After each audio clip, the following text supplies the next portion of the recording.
नमस्कार और एक बार फिर से स्वागत है आपका फाइन लर्निंग के ऊपर। हम अपने सेक्शन अंडरस्टैंडिंग के अंतर्गत आज जो टॉपिक आपके लिए लेकर आए हैं वो है ग्रीन हाउस गैसेज और साथ ही समझेंगे कि जो ओजोन लेयर है वो किस तरह से हमें प्रोटेक्ट करने में हमारी हेल्प करता है, हमारे धरती को, हमारे स्किन को, और आमतौर पे जो हमारा जीवन है जो धरती पे संभव है वो ओजोन किस तरह से प्रोटेक्ट करता है। और शुरुआत हम करेंगे ग्रीन हाउस गैसेज के साथ। तो सबसे पहला सवाल कि what are these greenhouse gases, ये ग्रीन हाउस गैसेज आखिर हैं क्या, किस तरह से हम इनको समझे, किस तरह से हम इनको पहचाने कि क्या है ग्रीन हाउस गैसेज। तो हम ग्रीन हाउस गैसेज को अगर समझे तो ग्रीन हाउस गैसेज को इजीली आप समझ सकते हैं कि ग्रीन हाउस गैस इस तरह का इफेक्ट क्रिएट करता है जिसके अंदर जो आपके आसपास के एरिया में जो गर्मी है वो बनिस्पत जो होना चाहिए उसके कंपैरिजन बढ़ जाता है। यानी ग्रीन हाउस गैस जो है वो एनर्जी को ट्रैप करता है, वो हीट को ट्रैप करता है, और जिस एरिया में उस हीट को उसने ट्रैप किया वो उसके सराउंडिंग यानी उसके अगल बगल के एरियाज से वहां का टेम्परेचर जो है वो कंपैरेटिव ज्यादा होता है। तो greenhouse gases are gases in earth's atmosphere that trap heat.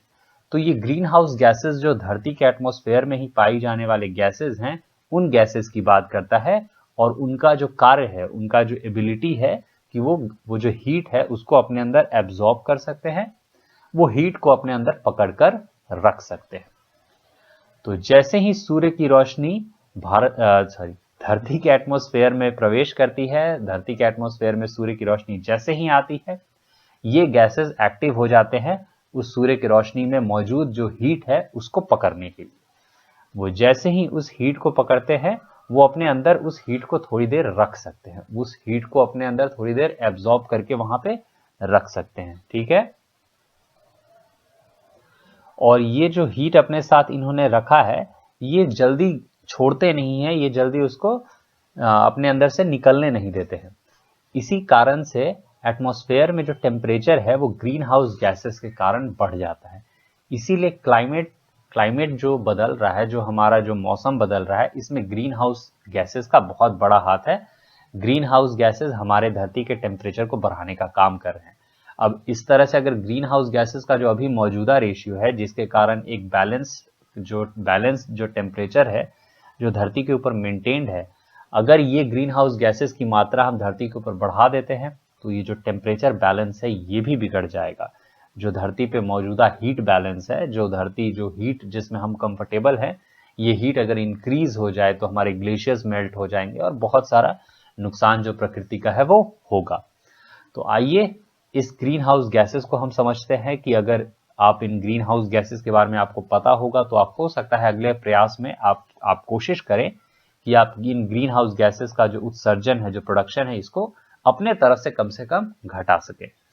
तो हमारे कुछ मौजूदा ग्रीन हाउस गैसेस जो हैं वो हैं वाटर वेपर, टॉप पे आता है।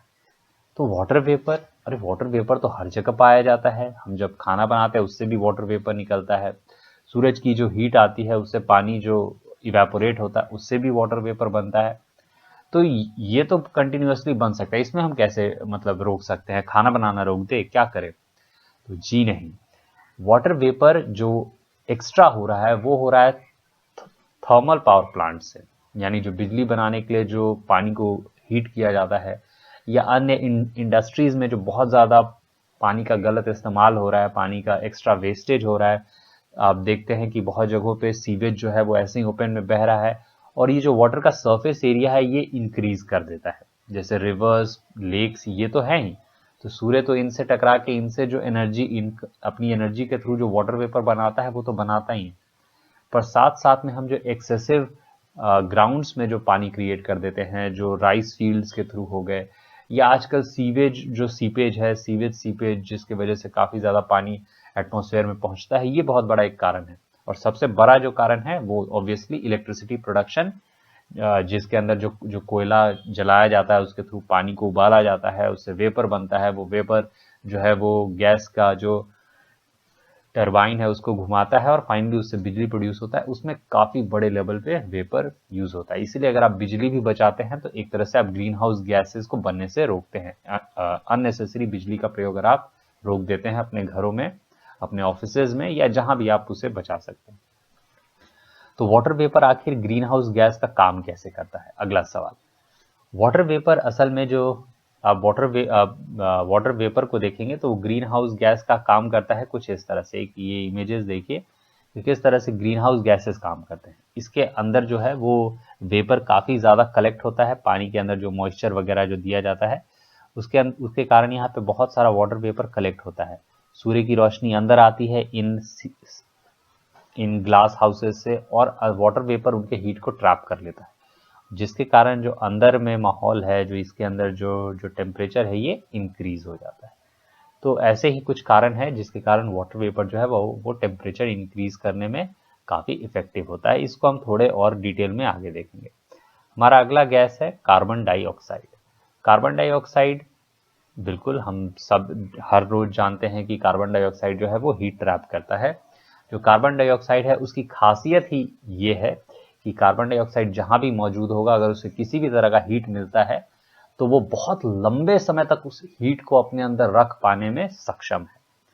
तो अगर हम धरती के एटमॉस्फेयर में, जो कि सिर्फ 0.03% कार्बन डाइऑक्साइड है, ये शायद उससे भी कम 0.003% कार्बन डाइऑक्साइड जो धरती के एटमॉस्फेयर में पाया जाता है,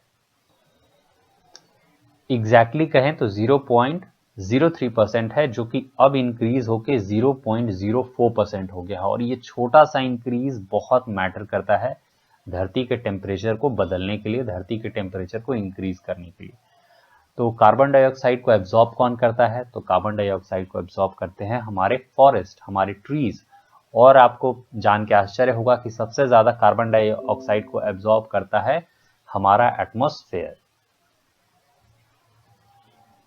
और उस एटमॉस्फेयर से भी ज्यादा जो कार्बन डाइऑक्साइड सिंक का काम करता है, जो कार्बन डाइऑक्साइड को अपने अंदर स्टोर करता है, अपने अंदर काफी ज्यादा तौर पे जमा करके रखता है, वो है हमारे ओशियंस, हमारे समंदर।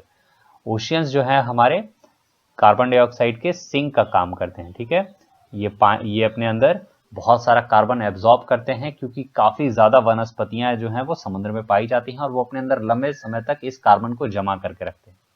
पर आज के समय हम अपने ओशियंस के इकोसिस्टम को भी बिगाड़ रहे हैं, ओवर फिशिंग करके, ओवर बोटिंग करके, बड़े बड़े शिपिंग कंटेनर्स जो समुद्र से लगातार पास कर रहे हैं, ये समंदर के पानी को खराब कर रहे हैं, वहां पे जीवन को बिगाड़ रहे हैं, और जिसके कारण जो समंदर का बैलेंस है वो भी खराब हो रहा है। तो हमें ट्रीज को प्लांट करना है, अपने समंदर को बचाना है। समंदर को बचाने का एक तरीका तो ये है कि हम प्लास्टिक का इस्तेमाल कम करें। प्लास्टिक का इस्तेमाल हमारे द्वारा होगा कम, तो वो समुद्र में प्लास्टिक का कचरा जाएगा कम। आजकल बहुत ज़्यादा कचरा समंदर में जा रहा है जो हम प्लास्टिक यहाँ यूज़ करते हैं, तो हमें अपने प्लास्टिक यूज़ को भी घटाना चाहिए। ओवरऑल आप देखेंगे कि हमें हमारा जो भी कचरा प्रोड्यूस करने का जो काम है, चाहे सीवेज के थ्रू हो या जो भी हमारे एक्स्ट्रा यूज़, हमारा वेस्टेज के थ्रू, ये सब किसी न किसी तरह से ग्रीन हाउस गैस के फॉर्मेशन में काम करता है। अगला है मीथेन। मीथेन आमतौर पे इंडस्ट्रीज में प्रोड्यूस होता है और सबसे ज़्यादा प्रोड्यूस होता है राइस फील्ड्स में। जो चावल की खेती हम करते हैं उसमें मीथेन का काफ़ी ज़्यादा प्रोडक्शन होता है और ये भी ग्रीन हाउस गैस है। उसके बाद ozone. Ozone is also a green house gas. अब ओजोन एक ग्रीन हाउस गैस है, इसमें हम क्या कर सकते हैं? हम कर सकते हैं, धरती पे ओजोन खतरनाक है पर ऊपर एटमॉस्फेयर में नहीं। एटमॉस्फेयर में ये ओजोन हमें प्रोटेक्ट करता है, पर अगर ये ओजोन हमारे आसपास बनने लगे तो ये ओजोन खतरनाक है। ठीक है, तो हमें इस ओजोन को रोकना है और इसके लिए हमें अपने व्हीकल्स को संभाल के चलाना होगा। जो रफ चलाते हैं उसके दौरान जो पोल्यूटेंट्स हमारे व्हीकल से निकलते हैं वो मिक्स होकर आपस में धरती के सतह के पास ही ओजोन बनाते हैं, और ये हमारे स्किन, हमारे आईज, हमारे हेल्थ के लिए बहुत खतरनाक है। तो इसीलिए ओजोन को भी कोशिश करें कि हम प्रोडक्शन घटा सके। इसके लिए हम अपने बाइक को ठीक से चलाएं, अपने व्हीकल्स को ठीक से चलाएं, अपने गाड़ियों को ठीक से चलाएं, और हो सके तो ज़्यादा पैदल चलें, साइकिल का इस्तेमाल करें, जो पब्लिक ट्रांसपोर्ट है उसका इस्तेमाल करें अपने पर्सनल व्हीकल के अलावा। तो ये कुछ मेथड्स हो सकते हैं कि हम जिससे ओजोन प्रोडक्शन, जो ओजोन का जो प्रोडक्शन है वो धरती के अपने सरफेस के पास घटा सके।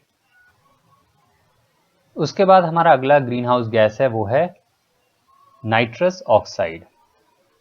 Nitrous oxide is our next greenhouse gas, और ये भी प्रोड्यूस होता है जो हम व्हीकल्स वगैरह चलाते हैं उसके थ्रू। जो एक्सेसिव हम व्हीकल्स में पेट्रोल और जो अनदर पॉल्यूटेंट्स हैं जिनका हम इस्तेमाल गाड़ी को चलाने के लिए करते हैं, उनके थ्रू जब वो अपने एग्जॉस्ट पाइप के थ्रू निकलते हैं तो वो काफ़ी सारे पॉल्यूटेंट्स क्रिएट करते हैं। उसमें से एक नाइट्रस ऑक्साइड भी है और ये इंडस्ट्रियल लेवल पे भी काफ़ी ज़्यादा प्रोड्यूस होता है। उसके बाद है CFC यानी क्लोरोफ्लोरोकार्बन। ये कहाँ प्रोड्यूस होता है? तो ये आपके एयर कंडीशनर्स हो गए, आपका फ्रिज हो गया, या जो भी आप कूलिंग के लिए इस्तेमाल करते हैं उन सब जगहों से ये ज़्यादातर CFCs होते हैं प्रोड्यूस। अभी दुनिया प्रयास कर रही है कि CFCs को हटाया जाए, और ये CFC जो हमारे एटमॉस्फेयर में ओजोन है उसके लिए बड़ा खतरनाक है। ये ओजोन को ही खत्म कर देता है, पर ये सरफेस ओजोन के लिए नहीं खतरनाक है, ये जो ऊपर जो एटमॉस्फेयर में जो हमारे लिए इंपॉर्टेंट वाला जो ओजोन है उसके लिए खतरनाक है। तो CFC के बढ़ने के कारण जो एटमॉस्फेयर में जो ओजोन है वो घटने लगता है, और अगर वो घटेगा भाई साहब, then it becomes very very very excessively खतरनाक, very excessively dangerous for us in our surrounding. हमारे डेली जीवन के लिए बहुत खतरनाक हो जाएगा, क्योंकि इससे हमें स्किन कैंसर या अन्य बहुत सी बीमारियां हो सकती हैं अगर हमारा ओजोन जो है वो घटने लगे या खत्म होने लगे। तो ये हमारे कुछ मेजर गैसेस हैं जिनको हम ग्रीन हाउस गैसेस के तौर पे जानते हैं। आइए एक एक करके थोड़ा डिटेल में इनको जान लें। ये हमारे गैसेस के हीरोज हो गए, ये हमारे गैसेस के अलग अलग भाई साहब कंपोजिशन टाइप हो गए, H2O भाई साहब सब। तो पहले हम ये गैस को देख लेंगे कि ग्रीन हाउस गैसेस बेसिकली करते क्या हैं। तो अभी भी मैंने थोड़ी देर पहले भी बताया था कि green house gases can trap heat. Green house gas जो है वो हीट को अपने अंदर ट्रैप करते हैं। वो अपने अंदर जो भी हीट उनको मिलता है मौजूदा तौर पे या किसी भी तौर पे, वो हीट अपने अंदर उसको ट्रैप करते हैं और उसको जल्दी अपने अंदर से निकलने नहीं देते हैं, उसको जल्दी छोड़ते नहीं। ठीक है। और इनको जो ग्रीन हाउस गैसेस का जो नाम मिला है, ये हम धरती पे जो ग्रीन हाउस इफेक्ट यूज करते हैं, जो ग्रीन हाउस जो इस्तेमाल करते हैं, ये देखिए ये ग्रीन हाउस हैं अलग अलग प्रकार के। इन ग्रीन हाउसेस का इस्तेमाल ही असल में होता है फूड प्रोडक्शन में, हीट को ट्रैप करके जो ठंडी जगह है धरती पे, वहाँ पे इन ग्रीन हाउसेस का काफ़ी इस्तेमाल होता है। इन ग्रीन हाउसेस का इस्तेमाल होता है वहाँ पे फूड प्रोडक्शन में, क्योंकि इतना ज़्यादा वहाँ पे जो कोल्ड क्लाइमेट है वो इतना ज़्यादा होता है कि आम तौर पे वहाँ कुछ भी प्रोड्यूस कर पाना संभव नहीं है। तो वैसे जगहों में हम ये ग्रीन हाउस का इफेक्ट कोशिश करते हैं, जहाँ हम ग्लास हाउसेस टाइप बनाते हैं। ग्लास हाउसेस के अंदर जो आने वाला जो हीट है वो ट्रैप हो जाता है, क्योंकि ग्लास का एक प्रॉपर्टी है कि वो हीट को अंदर आने तो देता है पर अपने अंदर से वापस जाने को अलाउ नहीं करता है। तो ऐसे केस में जो अंदर का जो टेम्परेचर है, ये आसपास का जो ठंडा टेम्परेचर उसके कंपैरिजन काफ़ी ज़्यादा हो जाता है, और ये ज़्यादा टेम्परेचर फिर सपोर्ट करता है अंदर वेजिटेशन ग्रोथ को, यानी आप फल सब्जी जो भी आप उगाना चाहते हैं वो इसके अंदर आप उगा सकते हैं। ठीक है। तो विंटर जहाँ पे बहुत ज़्यादा होता है, बड़े लंबे समय तक विंटर्स होते हैं, उन जगहों पे इन ग्रीन हाउस का इस्तेमाल होता है। उन जगहों पे ये जो ग्रीन हाउस वाला जो सिस्टम है, इनका काफ़ी ज़्यादा इस्तेमाल किया जाता है, ताकि वहाँ पे जो भी साग सब्जियाँ हैं या जो भी खाने वाने का सामान है उसको उगाया जा सके। आप देख सकते हैं किस तरह से जो ग्लास हाउसेज हैं उसके अंदर जो ये पूरा ग्रीन हाउस इफेक्ट है, इसको कंटिन्यू किया गया है, इसको एक्टिवेट किया गया है, और इसके थ्रू ये अपने जो भी रोज़मर्रा के सामान है इसको वहाँ ये उगा के प्राप्त करते हैं। तो ये हो गया ग्रीन हाउस, जिसको हम इंसान अपने फ़ायदे के लिए इस्तेमाल करते हैं। पर कुदरत ने भी इस ग्रीन हाउस इफेक्ट को दिखाना शुरू कर दिया है, और ये ग्रीन हाउस इफेक्ट भी कुदरत ने दिखाना शुरू किया है due to excess production of pollutants by us. हमने इस तरह से पॉल्यूटेंट्स को धरती पे बढ़ा दिया है कि ये जो ग्रीन हाउस इफेक्ट है धरती का, ये काफ़ी ज़्यादा इंक्रीज कर गया है। ठीक है। इसके कारण जो प्रॉब्लम हमें हो रही है कि ग्रीन हाउस गैसेज जो हैं वो फिलहाल हमारे लिए काफ़ी खतरनाक हो गए हैं। पहले ये हमारे जीवन को सपोर्ट किया था ग्रीन हाउस गैसेज ने कार्बन डाइऑक्साइड के तौर पे, पर अब ये हमारे जीवन को आगे नुकसान भी पहुंचा सकते हैं, क्योंकि इनका जो मौजूदा जो स्थिति है ये काफ़ी ज़्यादा खतरनाक स्तर पे पहुंच गया है। अब सूरज की रोशनी जो है ये वार्मथ क्रिएट करता है, और ग्रीन हाउस इसको वापस जाने नहीं देते हैं। ऐसे जब भी रात होता है तो ये तो आमतौर पे जो हमारे जो भी एटमॉस्फेयर में जो हीट बना है ये धीरे धीरे वापस बाहर के स्पेस में वापस निकल जाता है। तो इसकी वजह से जो अर्थ का जो टेम्परेचर है ये थोड़ा बिल्कुल वापस कहें तो बराबर हो जाता है। ठीक से समझे तो इनको इनको बैलेंस करने का काम करता है। जो हमारा जो डे एंड नाइट का जो सर्कल है, ये हमारे जो अर्थ पे जो हीट है, जो टेम्परेचर है, उसको भी बैलेंस करने का काम करता है। और आपने बचपन में पढ़ा होगा जो हीट इफेक्ट है, जो रात को किस तरह से धरती जो है वो जल्दी जल्दी जल्दी ठंडा होने लगती है, और जैसे ही सूर्य की रोशनी आती है, यानी जैसे ही सवेरा होता है, धरती जो है वो जो वार्मथ है वो भी सूरज से धीरे धीरे एब्जॉर्ब करने लगती है। तो इस ट्रिक को नुकसान कौन पहुंचा रहा है, इस बैलेंस को नुकसान कौन पहुंचा रहा है? तो इस बैलेंस को नुकसान पहुंचाने का काम कर रहे हैं हमारे द्वारा इंक्रीज किए जाने वाले ग्रीन हाउस गैसेस। तो हमें कोशिश करना है कि किसी तरह हम अपने जो एक्सेसिव वेस्टेज हैं इसको घटा सके, चाहे वो व्हीकलर यूज में हो, यानी जो व्हीकल्स के इस्तेमाल हो चाहे उनसे हो, या किसी भी तरह से, चाहे प्लास्टिक प्रोडक्शन हो या अननेसेसरी हम जो फूड वेस्टेज करते हैं उससे भी, क्योंकि फूड के प्रोडक्शन में एनर्जी कंज्यूम होता है और एनर्जी का जो प्रोडक्शन है वो ग्रीन हाउस गैसेस को प्रोड्यूस करता है। तो जब भी आप फूड वगैरह भी वेस्ट करते हैं तो आप किसी न किसी तरीके से ग्रीन हाउस गैस के प्रोडक्शन में आप कंट्रीब्यूट कर रहे हैं। तो ये हम देख लेते हैं कि ग्रीन हाउस गैस एग्जैक्टली काम किस तरह से करता है। तो जैसे ही सूरज की रोशनी एटमॉस्फेयर से क्रॉस करती है, ठीक है, ये जो सूर्य की रोशनी में जो मौजूद हीट है ये अपने अंदर एब्जॉर्ब करते हैं और इसको एटमॉस्फेयर से निकलने नहीं देते हैं, ये अपने अंदर पकड़ के रखते हैं। ठीक है, तो आमतौर पे तो ग्रीन हाउस गैसेस अच्छी बात है, ये हमारे धरती पे जो लिवेबल कंडीशंस हैं उसको मेंटेन करते हैं, क्योंकि धरती पे अगर जो टेम्परेचर ही नहीं होगा तो हमारे लिए जीवन बड़ा मुश्किल हो जाएगा। तो धरती पे जो हीट बैलेंस है उसको ग्रीन हाउस गैसेस मेंटेन करते हैं। पर अगर ये टेम्परेचर बहुत ज़्यादा इंक्रीज हो जाए, जब इंक्रीज हो जाए तो हमारे लिए ये जो टेम्परेचर है ये प्रॉब्लम कर सकता है। जैसे आमतौर पे हम समर्स को एंजॉय करते हैं, पर ये समर्स जब बहुत ज़्यादा हो जाए, जब लू टाइप चलने लगे, इतना हो जाए गर्मी की हर वक्त हम स्वेटिंग वाले कंडीशन में हो, तो हम अनकंफर्टेबल हो जाते हैं। और ऐसे केस में हम एसी, फैन, इन सभी चीज़ों का जो ज़रूरत है वो फील करते हैं। तो सोचो कि अगर ये लगातार ग्रीन हाउस गैसेस बढ़ते जाएं तो जो हमारा जो टेम्परेचर का जो राइज है वो कितना ज़्यादा होगा, और तब एसी, कूलर ये सब कुछ काम नहीं करने वाला। तो अभी वक्त है, संभल जाओ, कोशिश करें कि हम अपना वेस्टेज जो है वो हर तरीके से मिनिमाइज कर सकें। तो इस तरीके से ग्रीन हाउस गैसेज जो है ये ट्रैप करते हैं, ये हमारे प्लैनेट को बहुत ज़्यादा जो ठंडा है, जो आइसेज है, उससे बचाते हैं, ताकि धरती पूरा एकदम फ्रिजिड ना हो जाए, एकदम से ठंडा ना हो जाए। पर अगर ये इंक्रीज हो जाए बहुत ज़्यादा तो फिर जो हीट है वो इतना हो जाएगा कि हम तब भी अपने आप को बचा नहीं पाएंगे, हमारे लिए तब भी जीवन जो है वो संभव नहीं हो पाएगा। तो ना ज़्यादा कोल्ड और ना ज़्यादा हीट, हम किसी को भी ज़्यादा बर्दाश्त करने में सक्षम नहीं है। तो हमें कोशिश करना चाहिए कि हम अपने जो अर्थ का जो टेम्परेचर है इसको किसी तरीके से बैलेंस हो सके, तो इसको किसी तरीके से एक बैलेंस के तौर पे मेंटेन करके चले, एक बैलेंस मेंटेन करने का कोशिश करना चाहिए। तो भाई साहब, हमें कोशिश करना है कि हम अपने एटमॉस्फेयर में ये जो ग्रीन हाउस गैसेज है इनको घटा सके। प्लांटेशन करिए, अगर आपके घर के आसपास जगह है, ज़मीन है, तो एक आध पेड़ तो लगा ही लो दोस्तों। आइए आगे के टॉपिक के ऊपर बढ़ते हैं। इन गैसेस के बारे में हम स्पेसिफिकली थोड़ा अच्छे से जान लेते हैं। तो ये जो हमारे ग्रीन हाउस गैसेस हैं इनको अब हम थोड़े अच्छे से इनके प्रॉपर्टी के तौर पे जान लेते हैं। तो ग्रीन हाउस गैस में वाटर वेपर जो है, जो H2O है, वाटर का ही फॉर्मूला यहाँ यूज होता है, और ये उनका बॉन्डिंग है, 2 मॉलिक्यूल्स हाइड्रोजन के और 1 मॉलिक्यूल ऑक्सीजन का।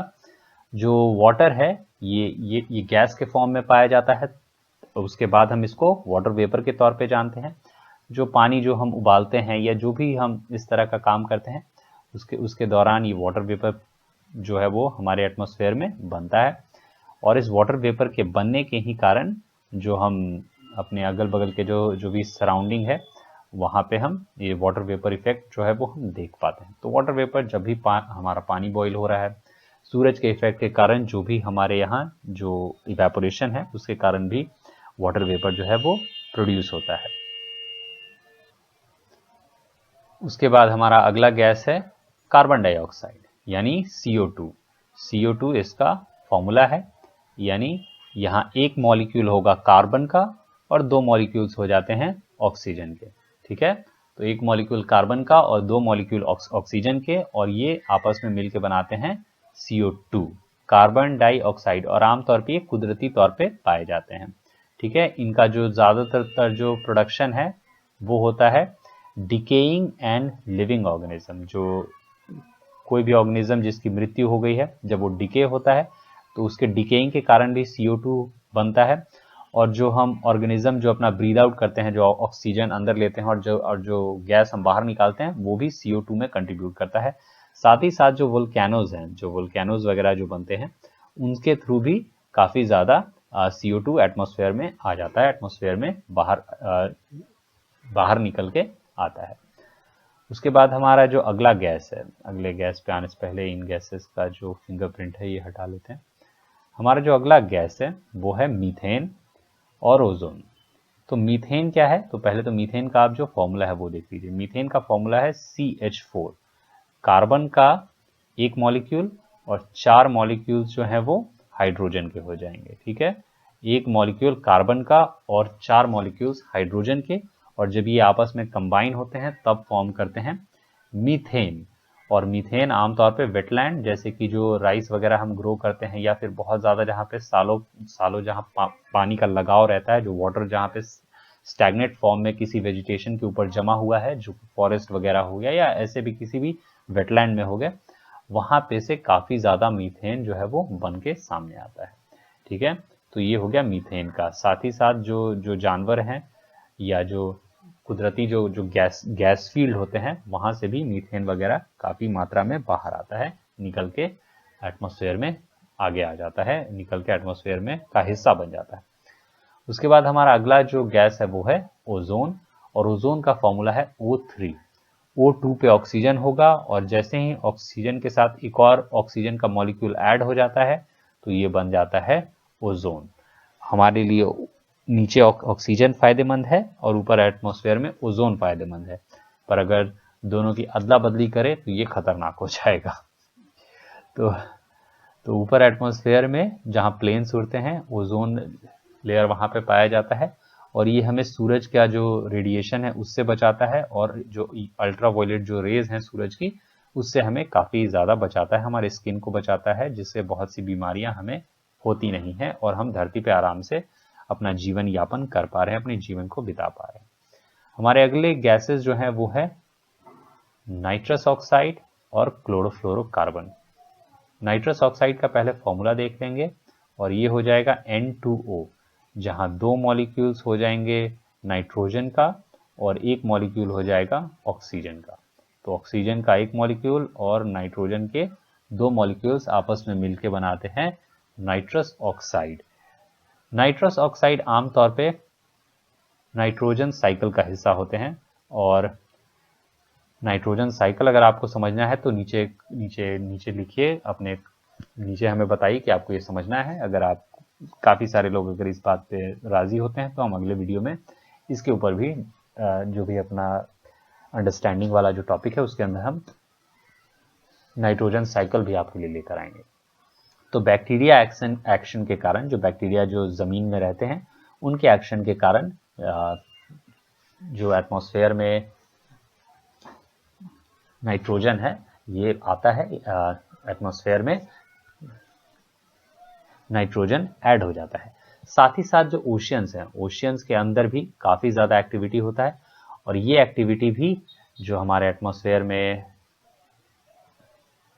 नाइट्रोजन भाई साहब हैं, ओवरऑल नाइट्रस ऑक्साइड, इसको ऐड करने में।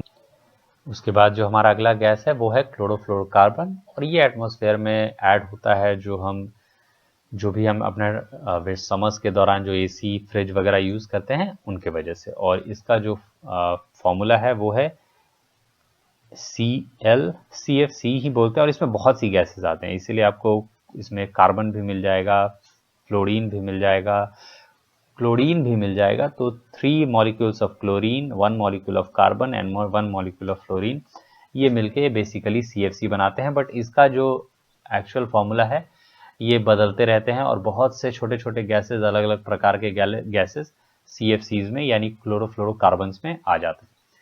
इसी के साथ हमारा जो अंडरस्टैंडिंग का ये जो हिस्सा है, जिसमें हमने ओवरऑल सभी गैसेस के बारे में देखा, ओजोन के बारे में देखा, ये यहाँ पूरा होता है। अगर आपको हमारा वीडियो अच्छा लगा तो इसे लाइक, शेयर और सब्सक्राइब ज़रूर करें। हमारा जो भी आपका जो प्रतिक्रिया है वो नीचे हमें लिख के बताएं। हम कोशिश करेंगे कि हम उनके ऊपर अच्छे से अच्छे तरीके से कोई ना कोई एक्शन ज़रूर लें।